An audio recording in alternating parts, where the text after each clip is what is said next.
बिस्मिल्लाहिर्रहमानिर्रहीम। अस्सलाम वालेकुम नाज़रीन, मैं हूँ आम शहरी आरिफ हमीद भट्टी। आज लाहौर से अहम तरीन मुख्तलिफ ख़बरों के साथ। नाज़रीन, वज़ीर आज़म पाकिस्तान इमरान खान कई रोज़ से बारहा ये बात दोहरा रहे हैं कि मुल्क में रूल ऑफ लॉ होना चाहिए और उस पर उन्होंने इम्प्लीमेंट करवाना शुरू कर दिया है। और वो कहते हैं आइन की पासदारी होनी चाहिए, आइन को बाईपास नहीं करना चाहिए। यकीनन वज़ीर आज़म इमरान खान साहब ठीक कहते हैं, जिस मुल्क में रूल ऑफ लॉ हो, ताकतवर और कमज़ोर के लिए एक कानून हो, तो उस मुल्क में अमन भी होता है, तरक्की भी होती है, खुशहाली भी होती है। उसमें यह नहीं होता कि चंद लुटेरे मुल्क का ख़जाना लूट जाए और कानून से बाला रहें, लेकिन वो सबके लिए बराबर होता है। ये नहीं होता कि ताकतवर की चोरी हलाल और कमज़ोर की चोरी हराम। ये नहीं हो सकता कि मेरा कोई ज़ाती जानने वाला फ्रॉड करे, अरबों खरबों खाए, तो वो कानून की गिरफ्त में ना आए। अगर मेरा कोई मुखालफ जो मुझसे इख्तलाफ राय रखे तो उसको उल्टा लटका दिया जाए। यकीनन वज़ीर आज़म इसके लिए बहुत ज़्यादा मेहनतें कर रहे हैं। आज आप नबी पाक मोहम्मद सल्लल्लाहु अलैहि वसल्लम रहमतुल्लाह आलमीन का जो में वलादत था, तो आपने ये बताया इमरान खान साहब ने कि मुल्क में मदीने की रियासत कायम की जाएगी। नाज़रीन, मैं ये नहीं कह रहा कि मदीने की रियासत कायम कर दी गई है। नहायत अदब एहतराम से हम सब पाक मुसलमान दुनिया में रूह ज़मीन पर जहाँ भी, आप नबी पाक मोहम्मद सल्लल्लाहु अलैहि वसल्लम की पाँव के खाक भी नहीं। लेकिन मुझे समझ में नहीं आज तक आती, मैं ईमानदारी से कह रहा हूँ, नहायत काबिल एहतराम वज़ीर आज़म, जिनसे मुझे भी बहुत सारी उम्मीदें थी कि वो मुल्क में बेहतरी लाएंगे, ताकतवर और कमज़ोर को एक जैसा कानून का सामना करना पड़ेगा, करप्शन का खात्मा होगा, पसंदीदा नापसंदीदा पर नहीं न होगा। लेकिन वो किस तरह कह रहे हैं कि वो मदीने की रियासत की तरफ चल रहे हैं? क्या उन्होंने अपने इर्द गिर्द नहीं देखा? क्या आपको नहीं पता कि आप नबी पाक मोहम्मद सल्लल्लाहु अलैहि वसल्लम की शान मुबारक कितनी थी? हम तो उनकी खाक के बराबर भी नहीं। मैं ये नहीं कह रहा कि मदीने की रियासत है उसके -1% भी अमलन काम कर दे तो ये दुनिया पाकिस्तान के हर शहरी के लिए, चाहे वो मुसलमान है, अक़लियत है, जन्नत होगी। क्योंकि आप नबी पाक मोहम्मद सल्लल्लाहु अलैहि वसल्लम रहमतुल्लाह आलमीन से दो जहां के रहमत थे।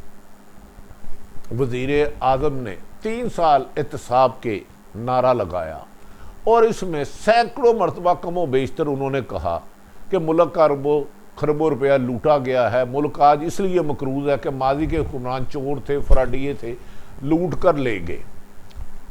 इसके लिए उन्होंने एहतसाब का सिलसिला भी शुरू किया।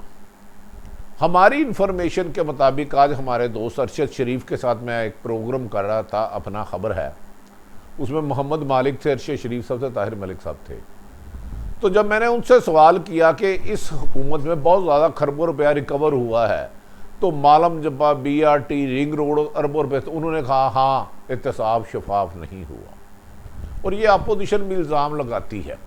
वज़ीर आज़म की नीयत पर हरगिज़ नहीं शक किया जा सकता, उनकी कोशिश भी थी। एक तो निज़ाम बहुत ज़्यादा मुसीदा था, खो नहीं सका। दूसरी तरफ नाज़रीन, अब मैं एक ताज़ी खबर की तरफ आ जाता हूँ। अब जब मैं इस वक्त आपसे बात कर रहा हूँ, इस वक्त तहरीके लब्बैक सरबरा साद रिजवी साहब को हुकूमत पंजाब ने अरसा दराज से गिरफ्तार किया हुआ है। अरसा दराज से 2 या 3 मरतबा हाई कोर्ट अदालत उनकी रिहाई का हुक्म दे चुकी है कि उन पर कोई ऐसा इल्ज़ाम साबित नहीं कि उन्हें मजीद गिरफ्तार रखा जाए। वज़ीर आज़म साहब एक सवाल का जवाब दे दें। यकीनन रूल ऑफ लॉ की आप कोशिश कर रहे होंगे, एफर्ट्स भी कर रहे हैं, लेकिन उसके नताइज नहीं आ रहे। मुझे ये बता दें, 2 या 3 दफ़ा हाई कोर्ट ने तहरीके लब्बैक के सरबराह हादम साद रिजवी साहब की रिहाई का हुक्म दिया है, ताहाल उन्हें रिहा नहीं किया गया। या क्या ये कानून की वायलेशन नहीं? क्या ये कानून की हुक्मरानी को ठोकर नहीं मार रहे आपके हुक्मरान पंजाब हुकूमत? क्या पंजाब की हुकूमत ने मरना नहीं? इससे पहले भी 2014 में नाजुल कुरान के 14 लोग शहीद कर दिए गए थे इंतजामिया की तरफ से। 100 लोगों को गोलियां मारी थी। आज भी इस वक्त जब मैं आपसे बात कर रहा हूं, तरीके लब्बैक के हजारों कारकुन लाहौर के चौक यतीम खाना पे दोनों तरफ से रोड ब्लॉक करे और लाहौर चौक हुआ है। उनका कहना है कि अदालत के हुक्म के बावजूद पंजाब हुकूमत वजीर आला पंजाब के हुक्म पर साद रिजवी को रिहा नहीं कर रहे। वजीर आजम साहब, क्या ये कानून और आइन की खिलाफ वर्जी नहीं है? जो हुकूमत अदालतों का हुक्म नहीं मानती तो वो आम शहरियों को किस तरह दरबदर करती होगी? क्या साद रिजवी का क्या कसूर है? क्यों उन्हें रिहा नहीं किया जा रहा अदालत के 12 हुक्म के बावजूद? अगर मोहतरम आपने बुराई की खातर, आपने इमरान खान वजीर आजम साहब करप्शन की खातर 126 दिन धरना दिया डी चौक इस्लामाबाद में, वो जायज था।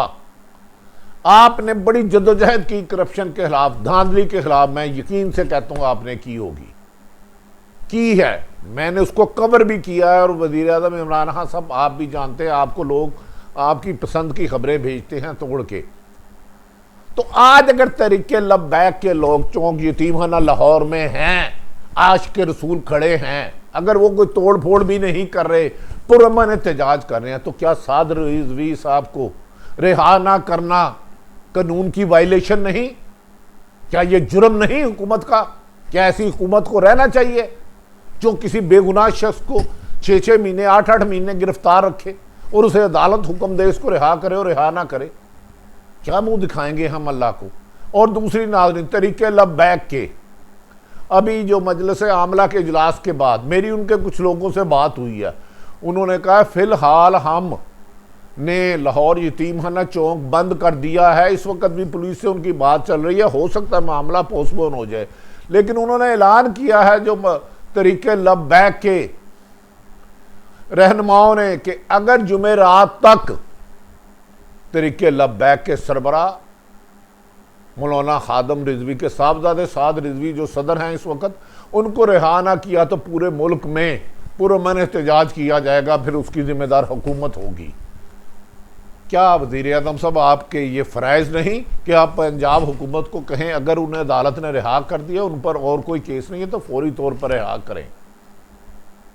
ये नाइंसाफ़ी है कि एक जमात 126 दिन का धरना दे। मौलाना फजलुर रहमान ने इस्लामाबाद में 8-9 दिन का धरना दिया, उन्हें किसी ने नहीं पकड़ा, साद रिजवी को रिहा नहीं किया गया। नाज़रीन, एक तरफ तो वज़ीर आज़म पाकिस्तान आजकल हज़रत उमर फ़ारूक रज़ी अल्लाह तआला अन्हु की बातें कर रहे हैं, वो कह रहे हैं कि उन्होंने खालिद बिन वलीद जैसे बहादुर जर्नैल को तब्दील कर दिया था। हज़रत उमर फ़ारूक रज़ी अल्लाह अन्हु के दौर में कुत्ता भी भूखा नहीं सोता था।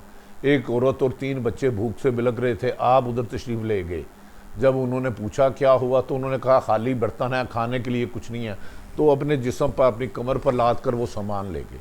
हज़रत उमर फ़ारूक रज़ी अल्लाह अन्हु की रेफरेंस ज़रूर देने चाहिए, लेकिन उनकी सीरत पर अमल करना चाहिए, उन अमल इक़दाम हमें करना चाहिए, हमारी आखिरत संवर जाएगी। हम पूरा नहीं उस रास्ते पे चल सकते कोई भी, लेकिन आगाज़ तो करें। दूसरी तरफ नाज़रीन, एक तरफ वज़ीर आज़म ने 3 साल से कह रहे हैं कि मैं नारो नहीं दूंगा, और नहीं देना चाहिए, मुझे इस बात की खुशी है, लेकिन वज़ीर आज़म साहब, साबिक़ वज़ीर आज़म नवाज शरीफ गिरफ़्तार हुए, उन्होंने अदालतों ने रिहा किया, उन्होंने अदालतों ने सज़ा दी, लेकिन आपकी पंजाब हुकूमत ने उनको बाहर जाने दिया। आपने नैब ने साबिक़ सदर आसफ अली जरदारी को गिरफ़्तार किया, साबिक़ वज़ीर आला शहबाज शरीफ को करके शाहिद खान, एहसन इकबाल और दीगर सैकड़ों लोगों या दर्जनों को गिरफ़्तार किया, लेकिन मालम जप्पा के किसी बंदे को गिरफ़्तार नहीं किया। इस्लामाबाद रिंग रोड के जिसको आपने करप्शन में कमिश्नर को गिरफ्तार, वो कोई नहीं हुआ। आप बहुत ज़्यादा जद्दोजहद कर रहे हैं, आपकी नीयत पर भी शक नहीं, आप आशिक रसूल हमसे ज़्यादा होंगे, लेकिन इंसाफ कभी भी चेहरे देख के नहीं किया जाता, जुर्म देख के उसको सज़ा दी जाती है। दूसरी तरफ नाज़रीन, एक तरफ वज़ीर आज़म पाकिस्तान को मुख्तलिफ महाज़ों पर बहुत ज़्यादा मुकाबला करना पड़ रहा है, ख़ुसूसन अफ़गानिस्तान के इशू पे। जब से उन्होंने कहा है एब्सोल्युटली नॉट, उसको कहा है अमेरिका को, उनके लिए गैर मुल्की ताकतें साजिशें करनी है। दूसरी तरफ अचानक अमेरिकन लोग आते हैं, शहबाज शरीफ साहब से मुलाकात करते हैं, मरीम नवाज से मुलाकात करते हैं, और अपोजिशन PDM जिस घोड़े में जान ही नहीं है, जो इमरान खान की हुकूमत गिराने के सैकड़ों गलत दावे कर चुकी हैं, अचानक उसने एनर्जी किसने दे दी? उन्होंने ऐलान कर दिया है कि वो 20 तारीख से मुल्क भर में इमरान खान की हुकूमत गिराने के लिए एहतजाजी तहरीक चलाएंगे। ये कहीं कोई गैर मुल्की ताकतें पाकिस्तान का अमन तो नहीं तबाह करना चाह रही। PDM बनी, उसने तहरीक चलाई, धरना दिया, सैकड़ों जलसे जुलूस किए, लेकिन इमरान खान की हुकूमत नहीं हिली, क्योंकि इनके साथ अवाम नहीं थी अपोजिशन के साथ। अगर अवाम निकलती तो कोई भी तरीक नाकाम नहीं हो सकती जिसके साथ आम शहरी हो। लेकिन वज़ीर आज़म साहब ये बात याद रख लें कि अपोजिशन अब हो सकता है किसी इशारे पे या अपनी मर्जी से कर रही है। माफ़ी चाहता हूं नाज़रीन, ये कामयाब हो या ना हो, कामयाब होना, लेकिन जिस तेज़ी से महंगाई हो रही है इसमें सिर्फ आपका कसूर नहीं, साहब का हुक्मरानों को ज़्यादा कसूर है, जिन्होंने 40 साल हुक्मरान की, बैरून मुल्क से कर्जे लिए IMF की शख्स राय से, अब सूद अदा करने के लिए सूद पर कर्जा लेने पड़े। इसमें हरगिज़ पूरा कसूर आपका नहीं है, लेकिन जिस तेज़ी से बिजली की बढ़ती हुई कीमतें, पेट्रोल की, रोज़मर्रा अशिया की, चीनी की, गंदम की, गैस की, अगर ये लोग बाहर निकल आए तो लीडरलेस एहतजाज होगा तो ये बड़े से बड़ा तूफान ले जाएगा। याद रख लें, आप ये सच कहते हैं कि इंसाफ होना चाहिए, लेकिन इंसाफ दामों तक नहीं, अमली तौर पर उस पर इकदामात होने चाहिए।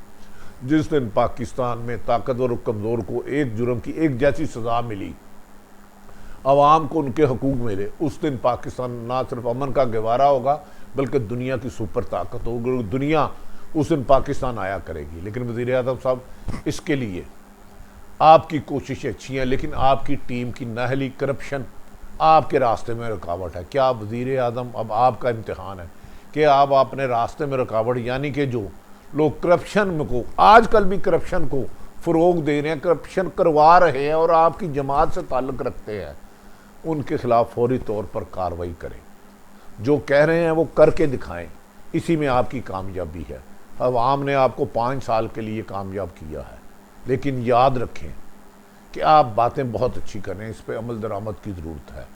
बज़ाहिर करप्शन बढ़ती जा रही है, महंगाई की वजह से लोग खुदकशियाँ कर रहे हैं, गुर्दे बेच रहे हैं, लोग मर रहे हैं, बिजली, पेट्रोल, गैस की अफोर्ड ही कोई नहीं कर सकता, बेरोज़गारी अरूज पर है।